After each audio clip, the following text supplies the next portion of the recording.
Real talk. Take two people. Same diet, same workouts, same everything on paper.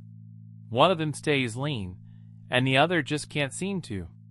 Most people blame genetics and give up right there. But usually the real answer is a thing called NEAT, and almost nobody is training for it. Nail this, and fat loss gets a whole lot easier. Let me break it down. So what is NEAT? It stands for non-exercise activity thermogenesis. Fancy term, simple idea. It's every single calorie you burn that isn't sleeping, eating, or a formal workout. Walking to your car, fidgeting, standing, cooking dinner, carrying laundry up the stairs. All that random movement scattered across your day, that is NEAT.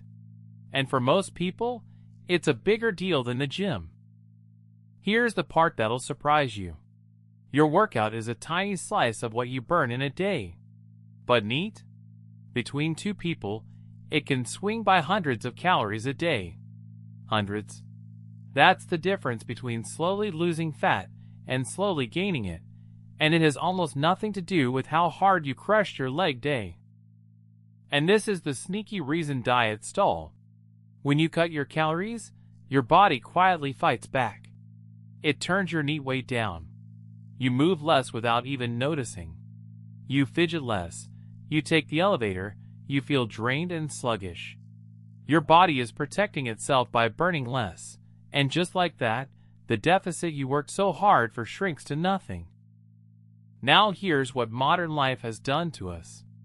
It has engineered NEAT right out of the day. Chairs, elevators, food delivery, endless screens. You can absolutely destroy a workout for 1 hour, and then sit almost perfectly still for the other 15 waking hours. One great hour cannot undo 15 hours of not moving.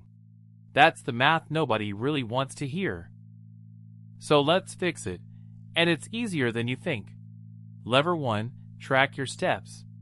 Not as cardio, just as a simple measure of how much you actually move.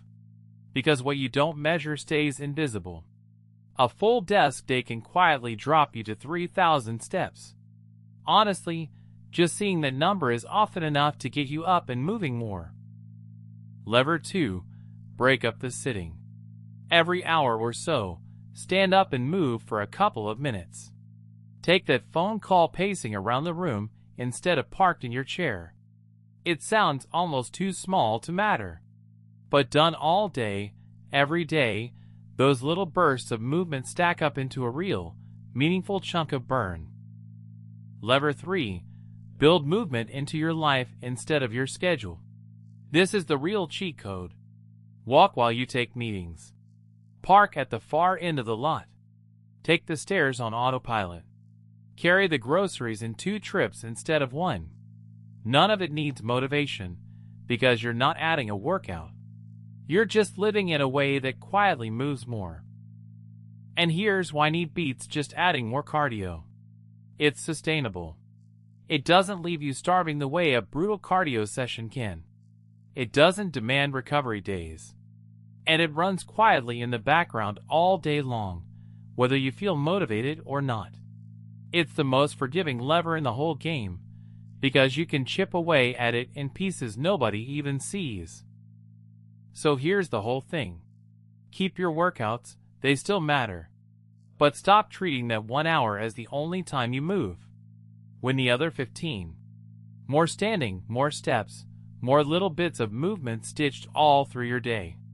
That is the quiet engine of fat loss, and it is running either for you or against you, every single hour. Okay, be honest with me. How many hours a day are you actually sitting? Add it up, it's usually more than any of us want to admit. Drop that number in the comments. If you want a quick read on where your routine is leaking results, comment the word quiz. And if this was useful, subscribe. The next one covers sleep, steps, and protein, the 3 levers that beat any fancy program. See you there.